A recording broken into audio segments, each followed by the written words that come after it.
وَيَعْبُدُونَ مِن دُونِ اللَّهِ، اور یہ عبادت کرتے ہیں اللہ کے سوا ان ہستیوں کی، مَا لَا يَضُرُّهُمْ وَلَا يَنْفَعُهُمْ، جو نہ انہیں کوئی نقصان دے سکتی ہیں نہ کوئی نفع۔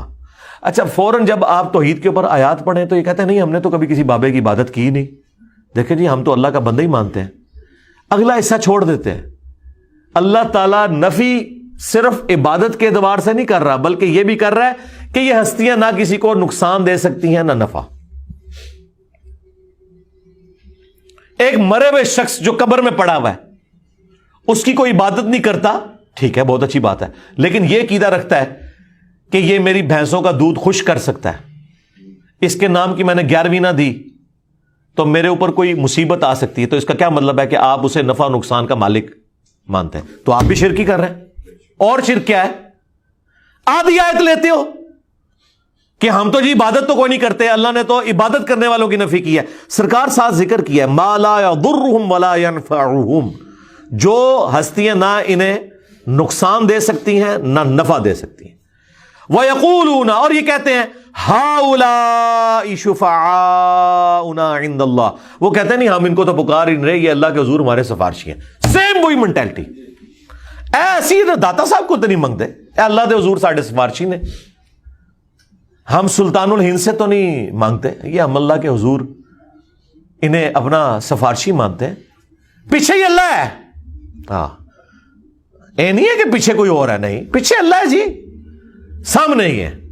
سرکار پھر اس کا جواب اللہ تعالیٰ نے جس انداز میں دیا ہے نا، وہ ایسا انداز ہے کہ اگر ہم خود سے دیتے تو یہ کہتے ہیں کتنی گستاخانہ بات کر رہے ہو۔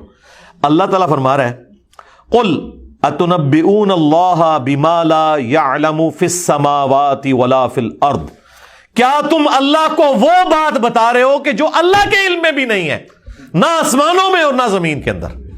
ہائے ہائے ہائے ہائے، اللہ کے علم میں تو کوئی بات ایسی ہے ہی نہیں کہ نہ ہو۔ اللہ تعالیٰ دیکھیں غصے کا اظہار، اللہ کہہ رہا ہے کہ منو پہ دس دیو کہ اس سفارشی نے میرے حضور میں مقرر کیتے، منو تو کوئی نہیں پتا کہ میں کوئی بندہ مقرر کیتا ہوا ہے۔ ہائے ہائے ہائے، اللہ کو تو پتہ ہی نہیں ہے کہ کوئی داتا صاحب بھی ہیں۔ اللہ کہہ رہا ہے میرے علم میں تو کوئی نہیں کہ میں نے کسی کو داتا بنایا ہو کہ میرے بہاف کے اوپر وہ سفارشی ہوگا۔ سبحانہ وتعالی عما یشرکون، پاک ہے وہ ہستی، بہت بلند ہے ہر اس شرک سے جو لوگ اس کی طرف منسوب کرتے ہیں۔ اور مشرکوں اللہ کو کوئی فرق نہیں پڑتا، یہ جو تم نے غلیظ عقیدے وابستہ کر دیے ہیں اور ہستیوں کے ساتھ، اللہ کو اس سے کوئی فرق نہیں پڑتا۔ وَلِعَاذُ بِاللَّهِ تعالی۔ دیکھیں جی اللہ تعالیٰ تو اپنے عقائد اور نظریات کے اعتبار سے بالکل سچی اور کھری توحید قرآن میں بیان کر رہا ہے، کسی کو بری لگے کسی کو اچھی لگے۔ اللہ تعالیٰ نے یہ بھی پرواہ نہیں کی کہ لوگ کیا بات کریں گے، کس لیول پہ اتر کے اللہ تعالیٰ بتا رہے ہیں۔ آپ دیکھیں اس سے بہتر اور کیا انداز، سمپل اور بہتر اور بالکل کھلا ڈلا۔ اللہ تعالیٰ فرما رہا ہے اے نبی ان سے فرماؤ اتنبئون اللہ بما لا يعلم فی السماوات ولا فی الارض، کیا تم اللہ کو بتا رہے ہو وہ چیز جو اللہ کے علم میں تو زمین و آسمانوں کے اندر ہے ہی نہیں ہے، کہ کوئی اللہ نے اپنا کوئی سفارشی مقرر کیا ہوا ہے کہ جو نفع نقصان کا مالک ہے۔ جب ہم نئے نئے ریورٹ ہوئے نا، 2008-9 کی بات ہے، تو میں ایک اور سائٹ پہ اپنے بھائیوں کے ساتھ گیا، تو وہاں ایک دعوت اسلامی کے بھائی تھے، تو وہ نماز پڑھاتے تھے، ہم ان کے پیچھے نماز پڑھتے تھے رفع الیدین کے ساتھ۔ وہ بڑے حیران ہوئے کہ یار یہ کون سے لوگ ہیں کہ جو ہمارے پیچھے نماز پڑھتے ہیں، کیونکہ ہمیں تو یہ لوگ مشرک اور کافر سمجھتے ہیں۔ اب انہیں پتہ ہی نہیں تھا کہ یہ مخلوق کون سی ہے۔ تو خیر ہم نے ان سے گپ شپ شروع کی، کچھ عرصے بعد انہوں نے کہا جی آپ ہمارے گھر آئیں، چائے پلائیں آپ کو، اور وہ یہ چاہ رہے تھے کہ ہم دعوت رکھیں، اور ہم چاہ رہے تھے ہم ان کے سامنے دعوت رکھیں۔ ہم ان کے گھر چلے گئے جی، انہوں نے وہاں سے جال حق نکالی۔ اب جال حق تو میں اس وقت پڑھتا تھا جب میری داڑھی بھی نہیں نکلی ہوئی تھی، 94 کے اندر FSE میں۔ اس میں جتنی چکر بازیاں دی گئی ہیں غیر اللہ سے پکارنے کے لیے، مدد مانگنے کے لیے، وہ ساری تو ہمارے علم میں تھی۔ تو وہ کہنے لگا آپ کو ہم پہ اعتراض کیا ہے؟ تو میں نے ان کو یہی آیات پیش کی کہ بھائی آپ کا جو عقیدہ ہے نا مرے ہوئے لوگوں کے بارے میں، ظاہری اس باب میں تو آپ کافر سے بھی مدد لیں، وَتَعَاوَنُوا عَلَى الْبِرِّ وَالتَّقْوَى وَلَا تَعَاوَنُوا عَلَى الْإِثْمِ وَالْعُدْوَانِ، نیکی پرہیزگاری کے کاموں میں ایک دوسرے کی مدد کرو، برائی میں الگ رہو. لیکن جو دعا ہے یہ صرف اللہ کے ساتھ خاص ہے. ایاک نعبد و ایاک نستعین. عبادت اللہ کی ہوگی، مدد اس سے مانگی جائے گی دعا والی. امن یجیب المضطر اذا دعا، بھلا بتاؤ تو کون ہے جو تکلیف میں گھرے ہوئے شخص کی فریاد کو سنتا ہے. وَيَكْشِفُ السُّوءَ، اور اس سے اس کی برائی کو دور کر دیتا ہے.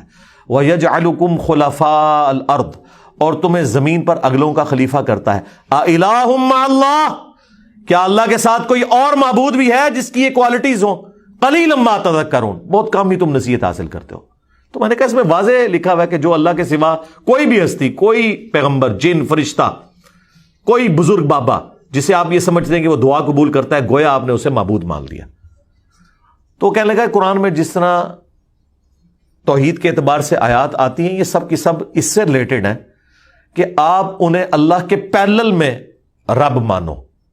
اگر اللہ کا بندہ سمجھ کے کرو تو پھر کوئی مسئلہ نہیں ہے، کیونکہ وہ تو حزب اللہ ہے، اللہ کی پارٹی کے لوگ ہیں. تو میں نے اسے بتایا قرآن میں تو ایک آیت ایسی ہے جو آپ کے سارے وسوسے کو سیٹل کرتی ہے. بنی اسرائیل میں بھی ہے. سورۃ المائدہ سے میں نے کہا کہ یہ پڑھو. اب یہ وہ چیز تھی جو جال حق میں تو نہ انہوں نے لکھی، نہ یہ مسئلہ ان سے حل ہونے والا تھا، کیونکہ اللہ تبارک و تعالیٰ نے سورۃ المائدہ کے اندر عیسیٰ ابن مریم کو سینٹرڈ کر کے، ان کی ماں کو سینٹرڈ کر کے بالکل کھول کر توحید بیان کر دی. تو آیت نمبر یہ 75، مل مسیح ابن مریم الا رسول، عیسیٰ ابن مریم تو نہیں تھے مگر ایک رسول. قد خلت من قبلہ الرسل، ان سے پہلے بھی رسول گزرے ہیں. وامہ صدیقہ، اور ان کی ماں سچی عورت تھی. کانا یاکلان الطعام، دونوں کھانا کھانے کے محتاج تھے. انظر کیف نبین لہم الآیات ثم انظر انا یؤفکون، دیکھو ہم اپنی آیات کتنی کھول کھول کر بیان کر رہے ہیں، اور پھر ان کی طرف دیکھو جو الٹے پڑھے جاتے ہیں. قل اتعبدون من دون اللہ، اے نبی تم فرماؤ کیا تم اللہ کے سوا ان ہستیوں کی عبادت کرتے ہو؟ ایک تو من دون اللہ انہیں کہہ دیا جو یہ کہتے ہیں جی بتوں کے بارے میں. یہاں عیسیٰ ابن مریم اور ان کی والدہ کو من دون اللہ کہا. کیا ان کی عبادت کرتے ہو؟ تو کہنے لگا دیکھیں نا جی ہم تو عبادت نہیں کرتے، ہم انہیں اللہ کا بندہ مانتے. میں نے کہا نال لکھے ہے ما لا یملک لکم ضرا ولا نفع، جو نہ تمہارے نقصان کے مالک ہیں نہ نفع کے. واللہ هو السمیع العلیم، اور اللہ ہی سننے والا علم ہے. میں نے کہا پچھلے حصے کو چھوڑ دے.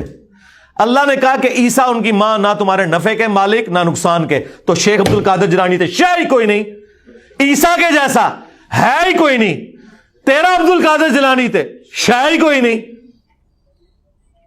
مریم جیسا ہے ہی کوئی نہیں. تیری رابعہ بصریہ تھے، شے ہی کوئی نہیں. اگر وہ نفع نقصان کے مالک نہیں ہے لے جاؤ اپنے باپے.